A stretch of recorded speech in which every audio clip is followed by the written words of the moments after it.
was a freeing point. 25 years ago when I read that, I'm like, oh, that is so liberating to read these words. Why should any of us spend too much time? You're going to laugh at me? Are you going to judge me? Are you going to criticize me? Are you going to walk away from me?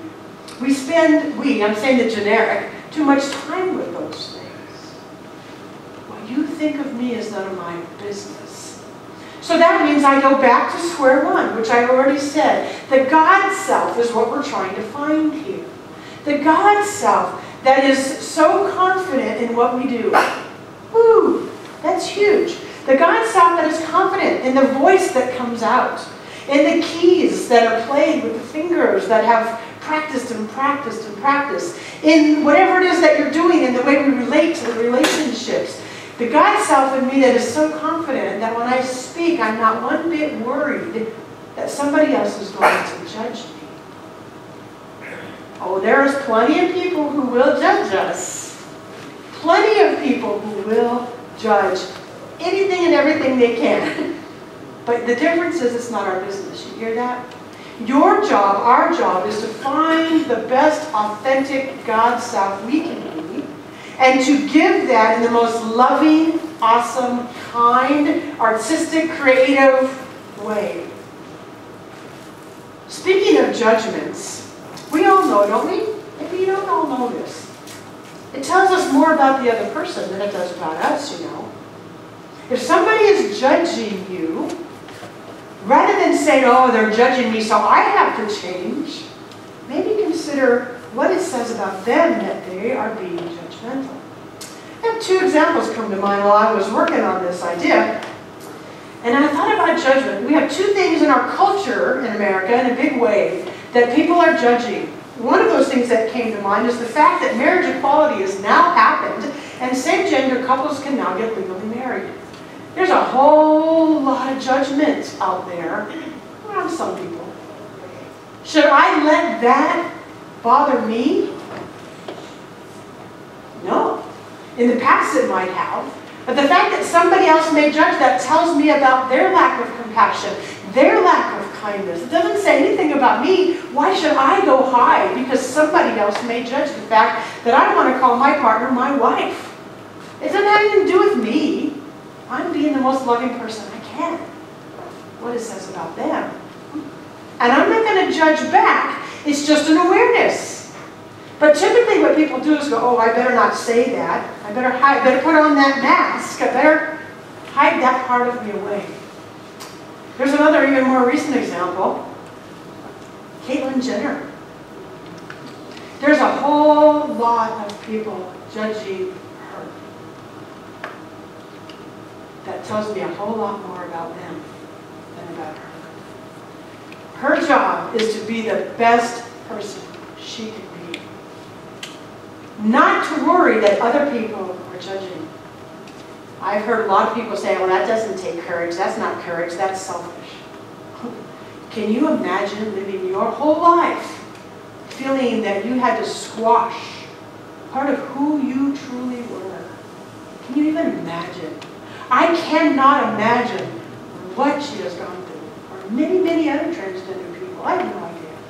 And I'm not here to advocate for any of this. I'm here to point out to us that when somebody else judges, whoever it is, that person does not need to shrink back into a corner because somebody else doesn't like it. And I want all of us to be the ones who go out into this world with acceptance, with non-judgment, that we give it to others in such a way that it cannot help but come right back to us. You've heard that before. What you put out, you get back. If I'm practicing judgment of other people, people are going to judge me. Of course, it's the way it works. If I'm practicing non-judgment, non-judgment is going to come back to me. Guess which one I get to have most? Non-judgment. You bet, because I'm practicing that. So if you have anything in your life that you are feeling like, if I dare to speak or show that I may be laughed at, ridiculed, judged, so I better keep my mask on, perhaps today is the day to think differently about it. Perhaps today is the day to say, I don't have to do that anymore. And I'm going to take the mask off. I don't have to try so hard anymore. There's a song called Try. How many of you are familiar with Kobe Calais? A few hands, Kobe Calais? Not very many know Kobe Calais? That's very sad. I bet you some of you do and you don't even know it. I'm trying to think of one of the songs that was really, really popular. I can't think of it at the moment. There's another one. But this one, I printed out some of the lyrics because it fit really well for today. Rather than asking Debbie to learn a new song on the fly, I just said I'm going to print these out. This song is called Try. Kobe Calais is a youngish artist. I don't know exactly how young she is, but I can tell by her voice and what she's saying that she's youngish. And her song is kind of geared, I think, towards youngish people. But listen to what she says. And I did not the whole entire song. I chose a few verses. Put your makeup on, get your nails done, cut your hair, run the extra mile, keep it slim so they like you. Do they like you? Get your sexy on, don't be shy, girl, take it off. This is what you want, to belong, so they like you. Do they like you? Anybody know now the song? Right, good. Skip into another verse. Wait a second, why should you care what they think of you when you're all alone by yourself? Do you like you? Do you like you? And then the chorus says, you don't have to try so hard. You don't have to give it all away. You just have to get up, get up, get up. You don't have to change a single thing. And the final verse says, take your makeup off, let your hair down, take a breath, look into the mirror at yourself. Don't you like you? Because I like you.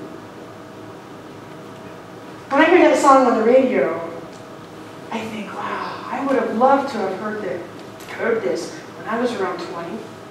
And I think that's kind of who she's singing to. I would have loved to hear this. If you're sitting there thinking, well, I'm past all that pretense. I let my hair down. I take my makeup off. I look in the mirror and I love me. Then what I'm going to say to you is, find ways to encourage the young people in your life to do the same thing. Find ways to look at the people who are, let's say, 35 and under, and say, how can I encourage this person to like themselves? To look into the mirror and say, I like you. It doesn't matter if you're taking your clothes off so I like you. It doesn't matter if you've got the right makeup on, the right clothes on. It doesn't matter. If you have a young person in your life, there's the ones that you can encourage. Rather than trying to get people to conform, do you like you? When you look into the mirror, do you like you? It's a really good question. And perhaps it is time to take that mask off. And so just, you don't have to close your eyes, but just kind of turn in for a second in your own inner voice. And ask yourself, are there people or situations or times in my life that I am willing to take another mask off? Because you know we have a lot. Sometimes we take off one and there's another. So is there a place, a situation, a person with whom I am ready to take another mask off? And am I willing to do so? And then you can ask yourself another question. Is there one thing that I can do this week that helps me to lighten up a little bit? Perhaps take things a little less serious, a little less challenging. Is there something I can do this week, especially as it relates to our masks and our image and who we think we are? Is there something I can do to lighten up, to take it just a little bit less serious? I invite you to contemplate that throughout this week. You don't have to try so hard. Just get up and be yourself. You don't have to carry around the paintbrush in case you think you need to paint yourself back up. You don't need to put the mask on because somebody else might judge you. Your job is to be the best God self that you possibly can and give that without shrinking. And I end with what I said early on, and that was, as we're on a spiritual journey, we don't have to get better. All we have to think about is becoming more of our God self. And as we become more of our God self,